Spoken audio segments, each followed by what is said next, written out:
Lipunan.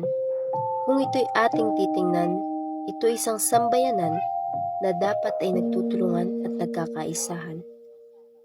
Lipunan na masasabi nating ating pangalawang tahanan sa labas. Pero bakit ang nasabing lipunan ay siya rin ating dapat katakutan? Takot na mahusgahan sa tuwing tayo ay lalabas sa ating tahanan. Dapat ba tayo perpekto sa tuwing tayo ay haharap sa mga tao? Dapat ba nasundin natin sila kung anong gusto nilang makita sa atin?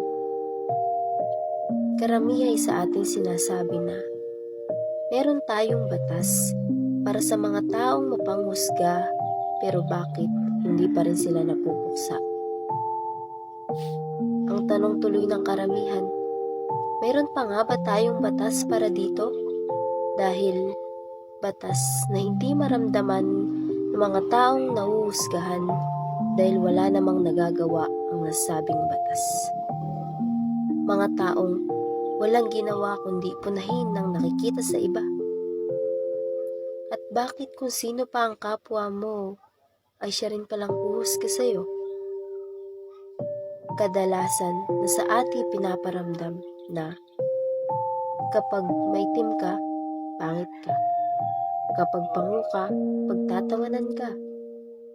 Kapag maliit ka, duwende ka. Kapag bakla ka, ay salot ka. At kapag tomboy ka, malas ka. Basehan nga bang kasarian para tayo'y husgahan? Basehan nga ba ang itsura para tayo'y tanggapin lamang? Mahirap pa sa kanila na tayo'y tanggapin na lamang?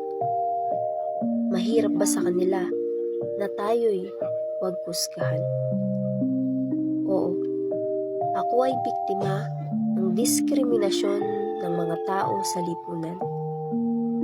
Oo, alam ko ang kanilang nararamdaman sa tuwing sila ay hinuhusgahan. At oo, alam ko na dahil sa kanila ay marami sa amin ay nawawalan ng kumpiyansang humarap sa maraming tao. Kailan tayo magkakaroon ng kalayaan? Kailan ba mangyayari na tayo ay lalabas ng hindi nahuhusgahan? Napakaraming tanong sa aking isipan na hanggang ngayon ay walang kasagutan. Pero ang tanging gusto lamang ng karamihan ay makawala sa mundong punong-puno ng mapanghusga.